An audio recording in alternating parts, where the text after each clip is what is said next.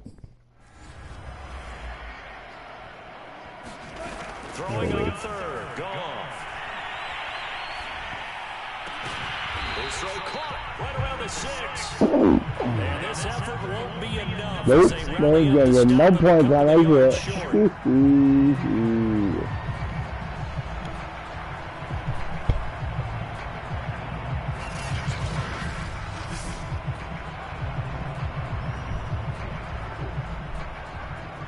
So we hit halftime with our visitors. So much for our halftime break. Barely get right back to it. The Vikings have to like their position. Leading this football as well as we are back and underway for the second half. And no return here from Westbrook. This will be a touchback. And the Vikings set to go on offense to begin the third quarter. And they've got the lead, CD. What do you expect from them in this second half? Well, I like what they were able to do on the ground in the first half because they had a lot of success running the ball, and I certainly think we'll see more of that. But I'd keep an eye on that defense, and I think their coaches up in the box will do the exact same thing. If they start to see one or two guys start to creep towards the line of scrimmage, that'll be license to take some shots downfield. Starting the third quarter with Cook. And he'll maneuver his way forward for about 4. 2nd and 6. Brandon, we just saw the benefits of being able to run the ball successfully. They pick up 4 yards on that carry. So now, if you're a play caller, you can do just about anything you want, but on the defensive side of the ball, you scramble a little bit. Now you're behind, trying to figure out, do I need to blitz him? Do I need to pressure him? How do I gain an advantage on this snap? They're going for Jefferson downfield. And that will be incomplete. Tried to dial up the long one way out there, but it'll be third down.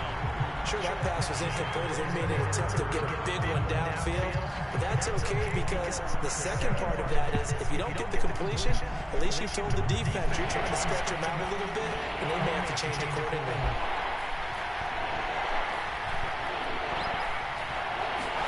Going to throw on third down with Herbert. Flush to his right. And the throw there going to be incomplete. So no problems moving the ball in the first half, but they'll likely come up empty here on drive 1 of quarter 3. And it was so important for the defense to get that stop because what we witnessed in the first half was them getting run over. And they needed the confidence, and they needed to get off the field so they felt good going forward in this game.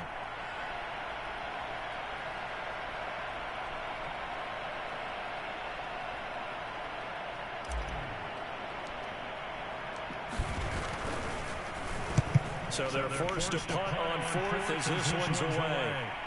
And no return on this one as it jumps out of bounds, so they'll start just outside of their own 30-yard line. So we get a look at the Lions offense as they get ready for their first possession of the second half. From the 34 now, here's 1st and 10. Goff. Catch is made by Hockenson, the tight end. 5 yards on the catch there, brings up 2nd down. Nice rhythm throw there on 1st down. He located his tight end, made a nice easy pitch and catch. Hoping he could break a tackle or two. Wasn't able to do that there, but still good yardage. Trying to get out wide, but he's going to be tackled right near the line of scrimmage. They'll say no gain on the play there. Now it'll be 3rd down. They're down here in the 3rd quarter, trying to get something going to the outside there. Didn't work out, though. Yeah, and from the cheap seats and from where you and I are sitting, we did pay a pretty good price to get in here, right? You often wonder to yourself, why do you make that type of a call? That one went for no gain. But I think this offense thinks to itself, if we keep running these plays, eventually something may pop. It just didn't on that one. Here comes the Lions punter now, as he's on here to punt it away.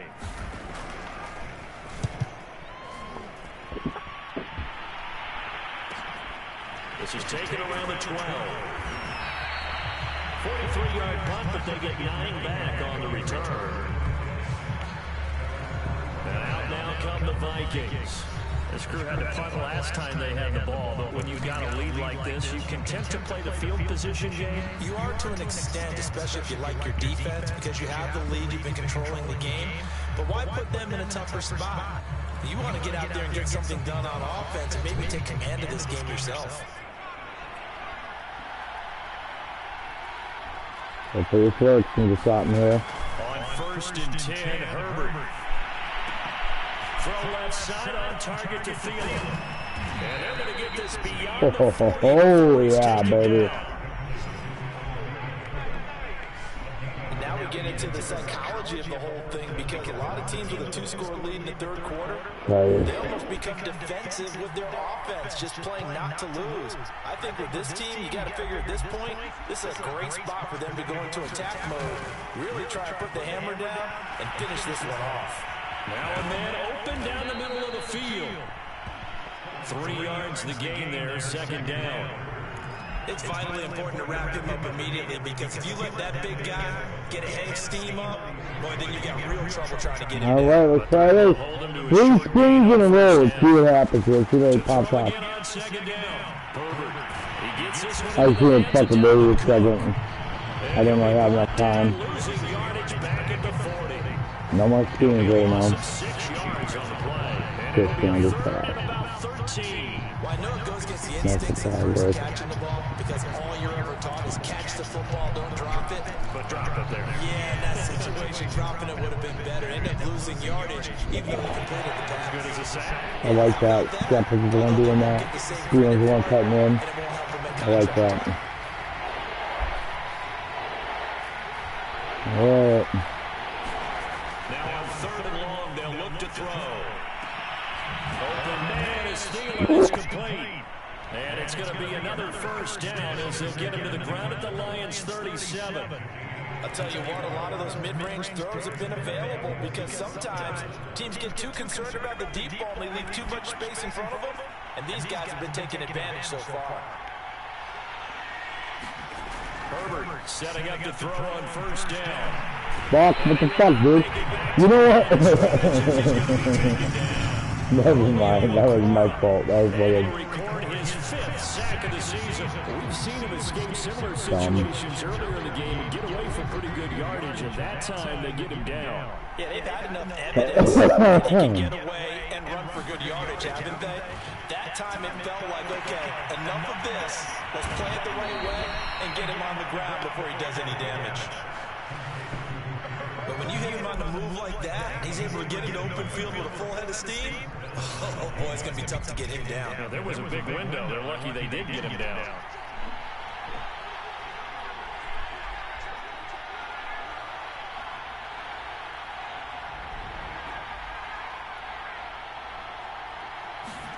Herbert on 1st down now. And the throw left sideline here is caught, but they'll rule it incomplete. fuck you. His feet in. 2nd down. An incomplete pass on 1st down. That leads to a 2nd and 10. Now Herbert with it, looking to pass. And it's caught. And he doesn't quite make it, taking it. I wonder if I don't know who's gonna get the ball here. That's the 3rd time on this drive that these two connected with I don't each know other. who's gonna get the ball here. They They say, you know, they're like, we know what the fuck he's gonna do. He's gonna block this motherfucker. Block this motherfucker. Don't put this motherfucker where you ball. Block this motherfucker.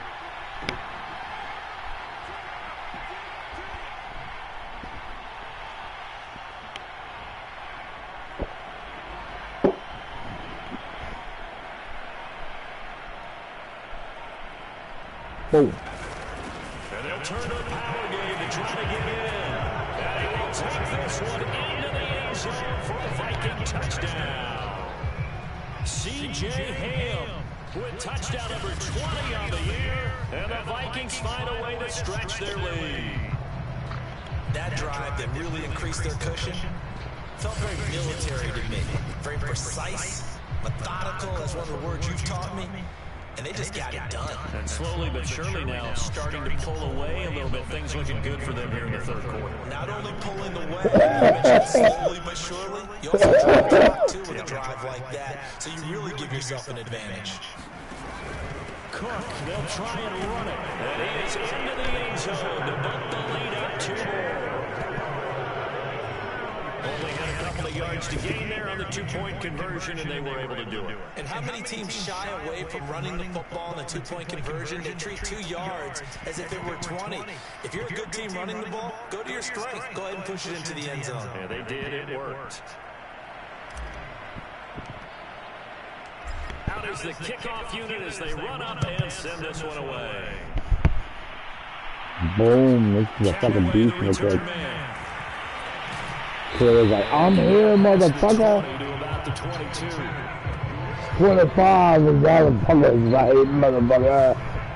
Yeah, I'm doing 20. Back out onto the field now. Good day for him so far here in the third quarter. He's hit 8 that's over 100 yards, but hey, it's third quarter. He's thinking, I want more, right? He wants more, and it just increases the confidence of his team because every play he makes, that means his quarterback is really feeling good about throwing the football. Probably feels like he can't throw an incomplete pass when he throws it to him right now. Yeah, he's looked really, really sharp. 2 yards the loss, 2nd and 12. I see it shaking the head as he gets up, and you've got to imagine he's thinking, guys, you got to help me out.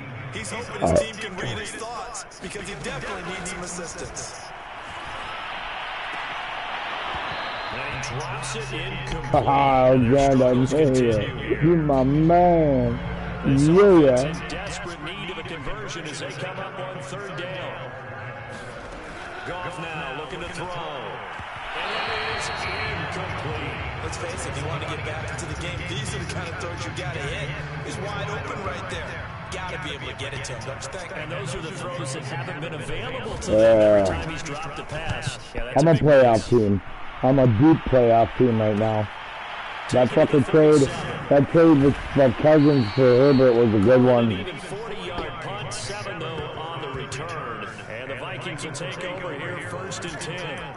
It's looking like one anyway. This unit out for their next possession. And do you think he personally is evaluating his game so far? He was pretty good in the first half, been good so far. Box R1. Gotta like it, right? Not looking for the That's going to have a good old team there too, probably. Who was it? Hands at 10 and 2. That's Watching for trouble on the road and making sure you get the team home.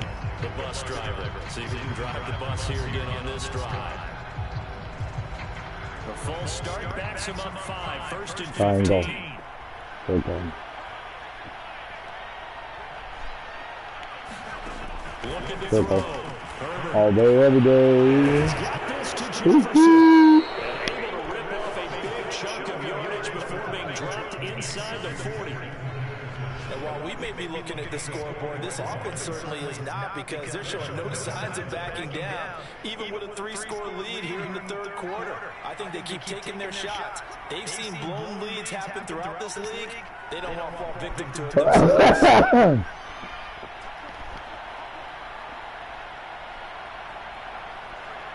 Go like this.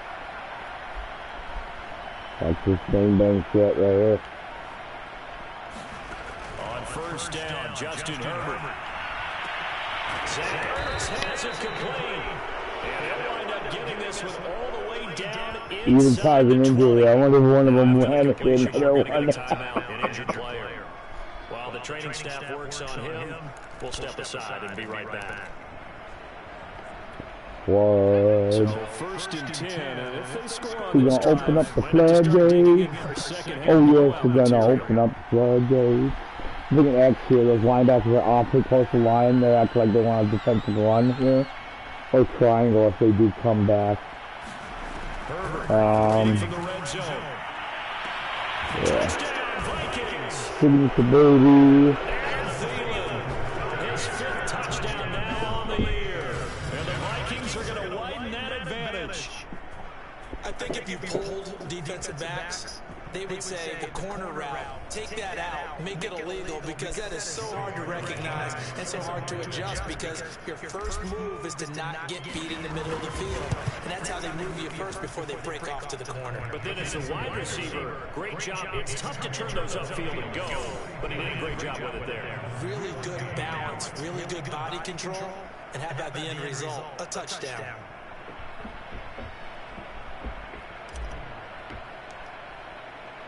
The kickoff unit is out on the field, and they will send this one away. This taken in at the goal line. And he returns this to the 22.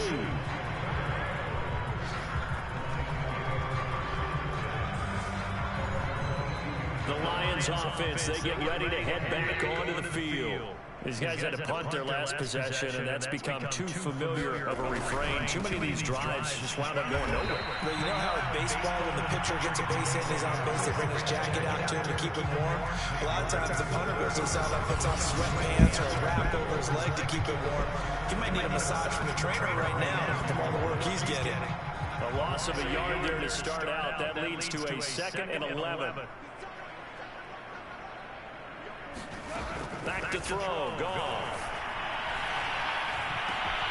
And this one taken in by Cephas. And he'll be taken down, but not before they work it across midfield. A big connection on that one. 31 yards. So the line of scrimmage moves all the way across the 50 now as they come up 1st and 10. They run out of the gun with Swift. Just a yard on the first down carry, so it's 2nd and 9. Tough day, tough sledding right there, and it's been that way the entire game. Not a whole lot of room to ramble for him. Yeah, you're right. It's been that way all afternoon. Didn't get a whole lot better there. Goff's throw there taken in by Hodge. And he's corralled, but not before getting it inside the 35. Well, maybe this offense has learned something from watching their counterparts work. I wonder if their coaching staff said, let's do what they've been doing the entire game, because that's worked well. This offense, they have not looked particularly good all game long, but a nice throw there for a good game and a first down. So 2nd and 10 now here in the 3rd quarter from Detroit. There's Goff. They'll find Swift out in the backfield. And he gets it down to the 32.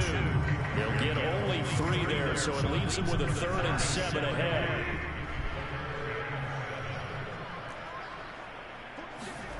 Again, Goff. And that is incomplete. This Minnesota team up to the task on the 50-yard pass play. Now the Lions, they send out the field goal unit here. There'll be a 49-yard attempt from the left hash. Gonzalez's kick is good.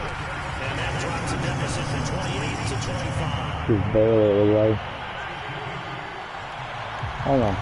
Oh, that's it. By that they kicked the field goal. I guess you get some points, but this deficit 3rd quarter, I don't know.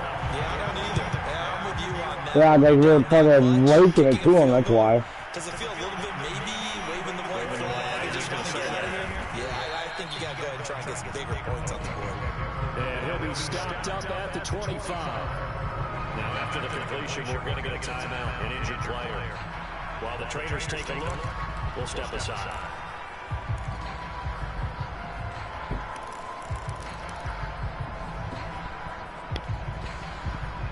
Let's try this shit. Bang, bang, bang, motherfucker. Start their next drive. They are clicking on all cylinders. Bang, bang, bang. Right now, and that's why they've opened up this big Bang, lead. bang, You know, we always talk bang. about getting into the zone, and all Bang, athletes are bang, seeking that are thing. When bang. everything is working for them, Bang, bang, everything bang. clicks. Got a shot, huh? They're all up in my shit, huh? This means I can't do play action. This is the National Football League. Which makes sense. They probably fucking late and she's on their hammer and that shit. They go again, 2nd and 10 from the 25. Bang, bang, A bang. shotgun snap for Herbert. Bang, bang, bang. Rush me, motherfucker. Oh, that's No, no, no. He didn't touch that. He didn't touch that. He didn't stay in bounds. picked off right around the 43. Fuck. A super return as he gets us all the way down inside the 25-yard Oh, line. well.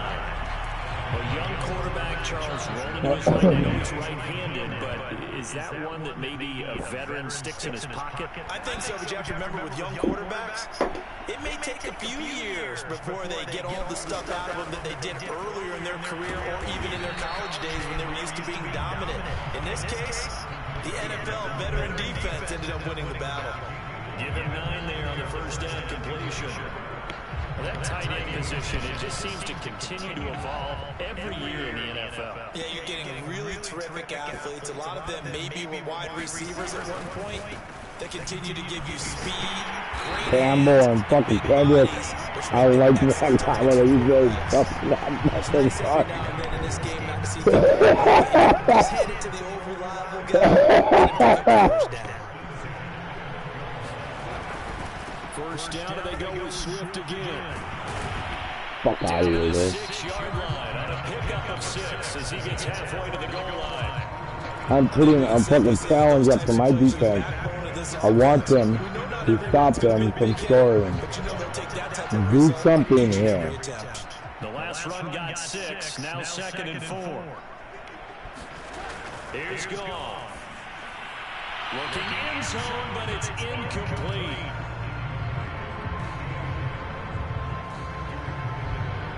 The Lions on 3rd down. They're hitting at just 30%, 3 for 10. This is 3rd and 4. Now it's Goff.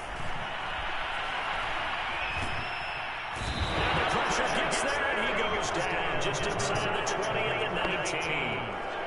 Afadi Adenabo gets in there to drop him for a loss of 13 yards, and it's also 4th down now.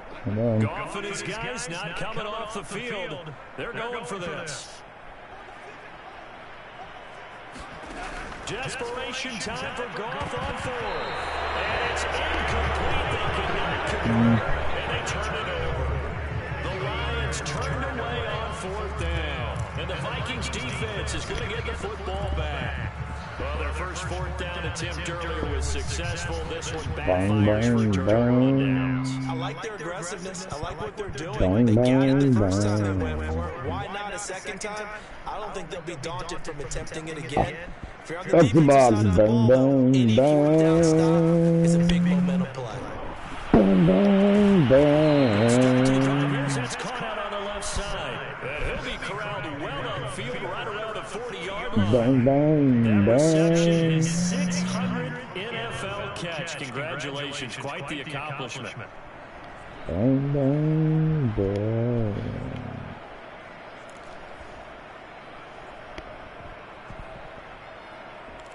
Bang, bang, bang. So quickly all the way up at the 40-yard line. Triangle X. Box even to be a big drop. Here's Herbert. Bang. Bang, bang, bang. I didn't see that guy. Across midfield down to the 40 before it's all said and done. Partner, I have to tell you, just one word keeps coming to mind from watching them this afternoon, and that's impressive. They have been impressive from the opening kickoff, and they haven't let up here even into the 4th quarter. From their own 40 to the other 40. The gain of 20 leads to 1st and 10. Back that one triangle circle. Back that one Herbert.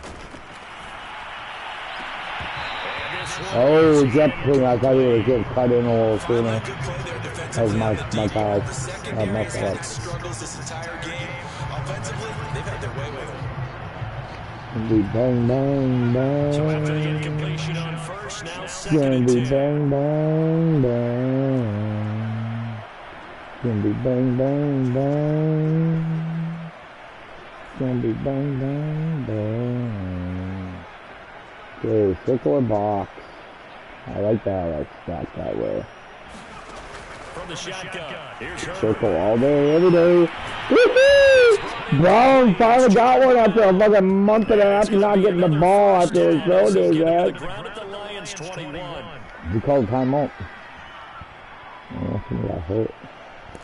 Bang, bang, bang. Bang, bang, bang.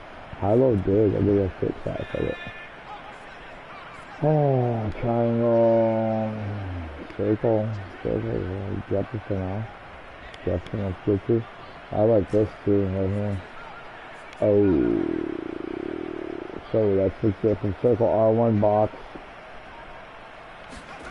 Herbert now.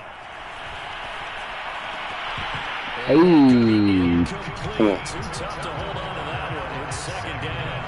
The incompletion here stops the clock. Any surprise they're throwing here late? Ordinarily, yes, because you would think enough is enough. They've got plenty of lead.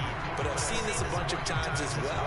The defense If goes around the line of scrimmage. If you just hand it off inside, you get your running back popped a lot as well. Sometimes the defense dictates it. If you're going to crowd it, I'm thinking box. choice but to throw it But, downfield. yep. And on the left sideline, he caught it, but out of bounds. Oh, According to the fuck you. headlines, Yeah, brother, I'm not arguing that little shit. late getting there. It's third down. This drive, which was going No so reason to smoothly, all argue of a it. sudden it's a little bit of a roadblock Whooping here with two ass. straight incompletions. Yeah, apparently this defense is Whatever. enough. Apparently they're saying no more. Oh, We're see how taking a punches stand he's off the here, fucking, right now. But off it the is pine third here, and huh? 10. They've got to get out They there probably one aren't even more covering his ass. He's like, ball! Give me the ball! I'll tell you, I can do both. Tell you what, partner, the way he's been slinging in this one, I think he should be Yeah, ticketed for a boy. baseball cap and a set of headphones for the next drive. He's been absolutely sensational. But one thing we've both learned about quarterbacks in this league, they often stay on the field longer than you expect.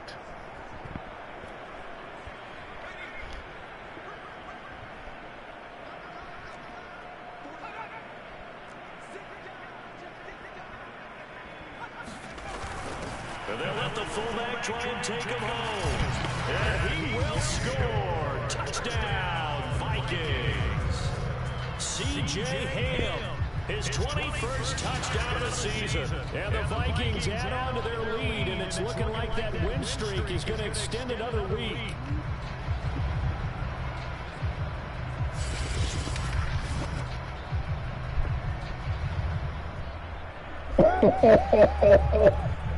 Now Jones after. And he's been a busy man, 5 for 5 now as he knocks another one through to extend the lead. So that drive takes him down the field in 8 plays. And it's culminated by a 2-yard touchdown run.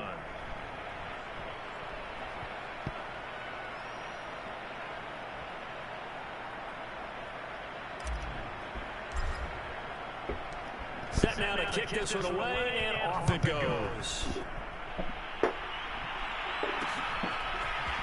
From a yard or two deep, here comes a return. And ultimately cannot get this out to the 25-yard line as he's dropped at the 23. Getting set to go again here on offense. Jared Goff trots back onto the field. And right now, probably just one thing in his mind. It's getting back to the hot start because he's really faded. And ordinarily when that happens, the quarterback, as you know, is usually the leader of the squad. Now there's probably a silent camaraderie that comes around him saying, hey, guess what? We got you. Don't worry about it. Let's go, big fella. Because they know more times than not, he tends to pick things up and they tend to play well.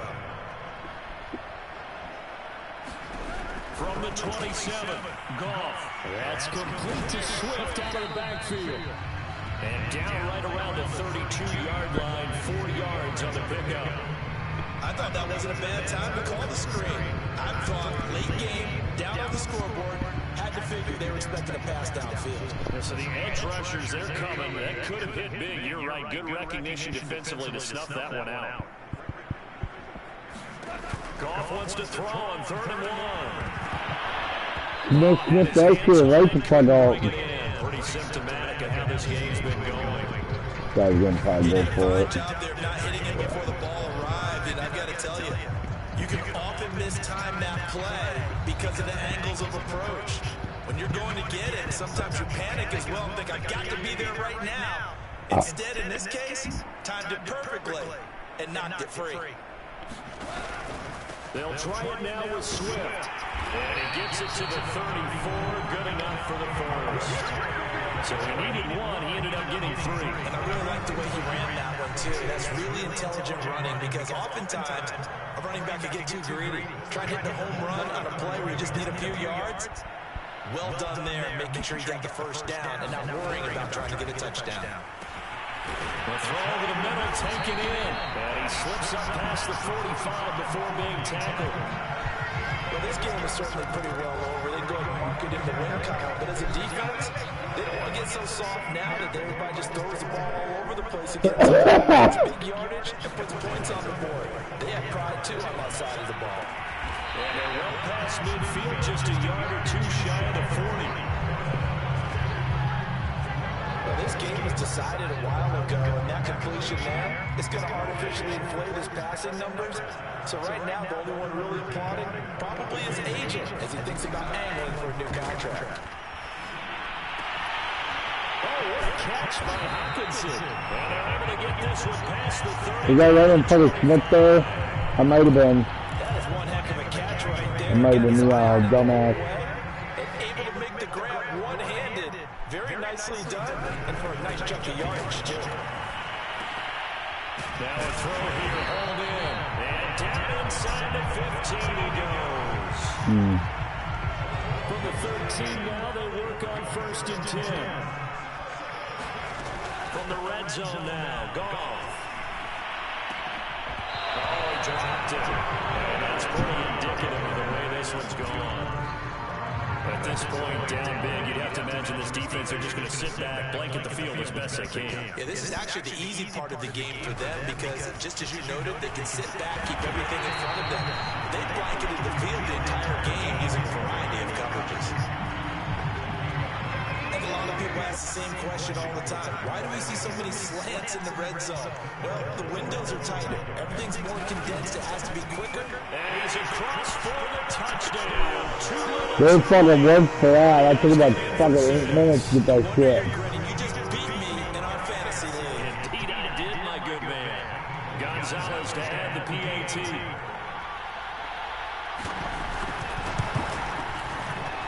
And that will cut this lead down to 25.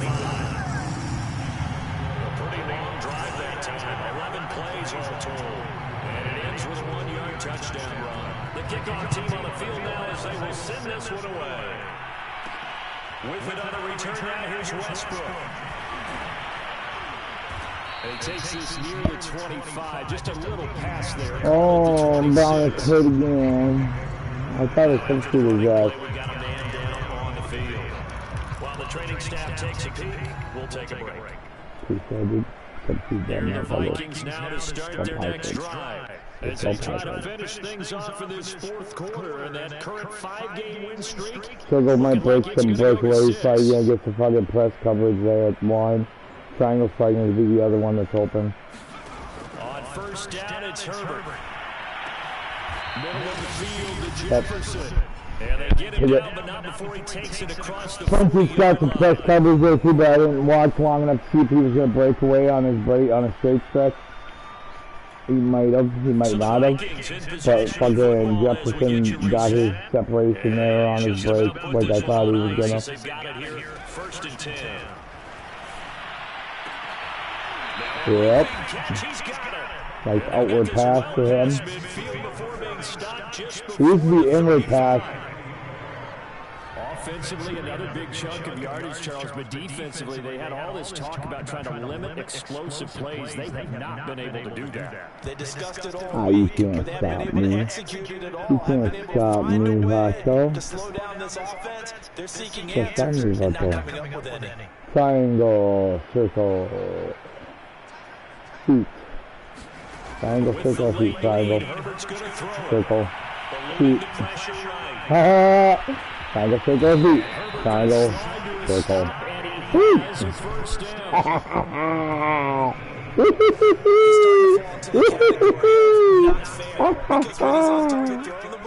He's dangerous, but when you add in his ability to make plays with his feet, almost impossible. Box, R1, Trouble feet. stopping him in the secondary. This time they've got the Hard great box. coverage. Oh, he can run too.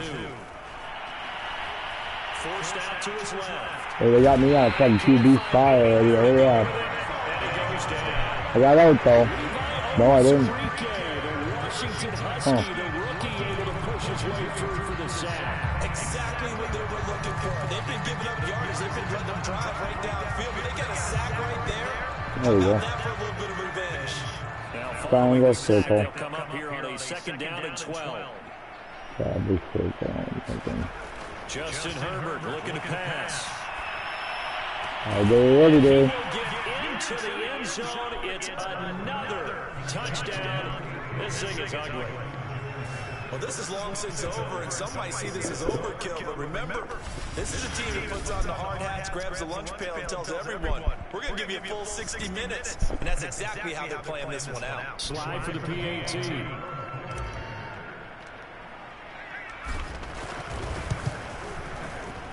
And this one was over a while ago as they just add on to their big lead. 5 plays there on that drive. And it all culminates in a touchdown for Minnesota.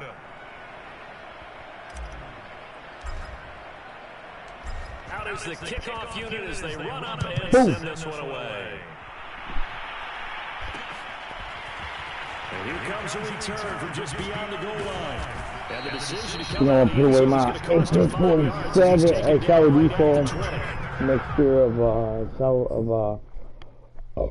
excuse me, 1947 mixture of headband, Saladifo, parented of headband, I should say. Which means that I have headband and it's parented of sour diesel, actually, is what I'm trying to say. Okay.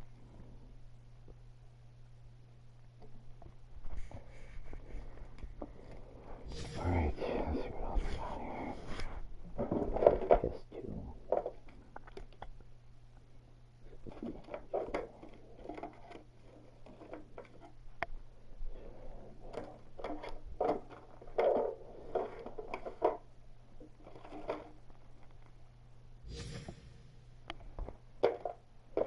I'm going to manage.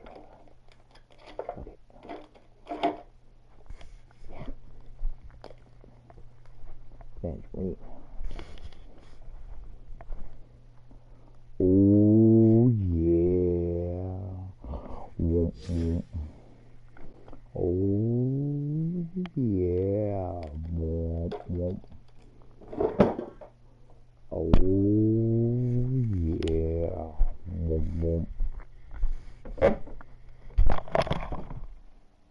You guys here?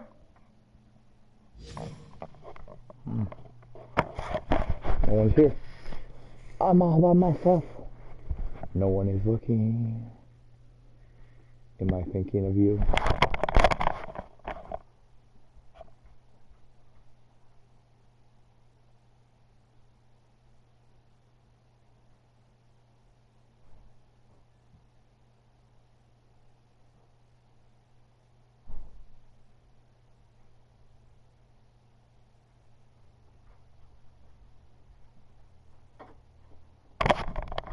Oh yes, did I mention I was all by myself?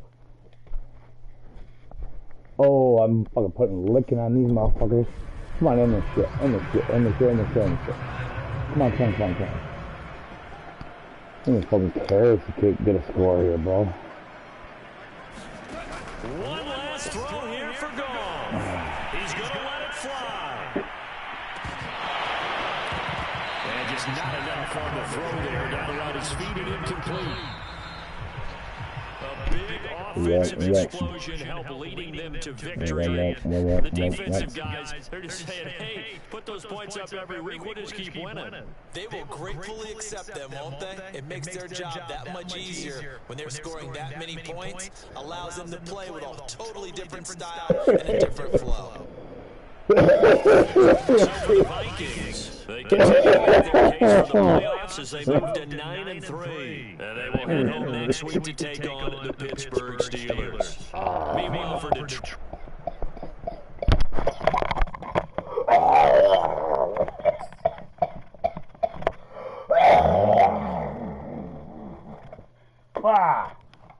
God damn.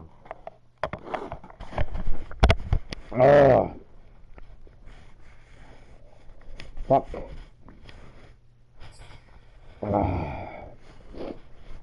Oh fuck, I got four points on that, 15 first down.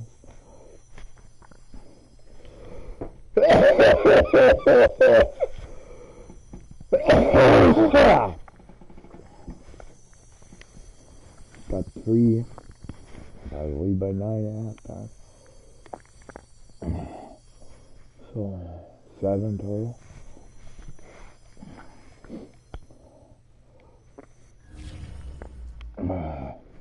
Alexander's gonna be in the 80s.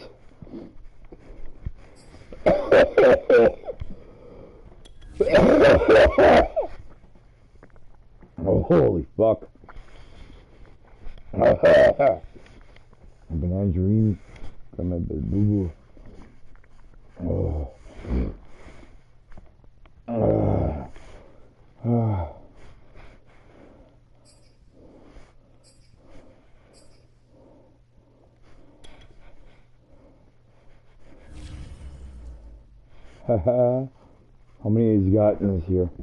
1, 2, 3.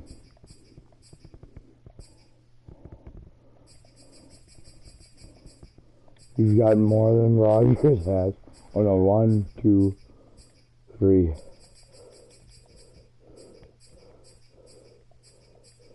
He's gotten as many as Rodgers has.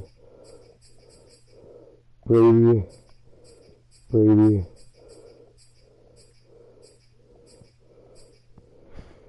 Alright, that's good. Haha, he's up there above Brady. Up there with Rodgers. I mean, all around overall, he's not doing the greatest, but he's winning. And that's what I fucking want. I don't give a fuck about his stats or any of that shit. I want the win. And he's pulling them out when he needs them. What I like about him is that, yes, he's winning even with some poor stats on the game.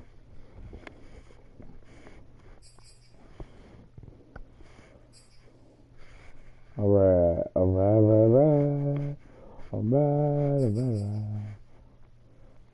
Oh, I get my hunter baby back.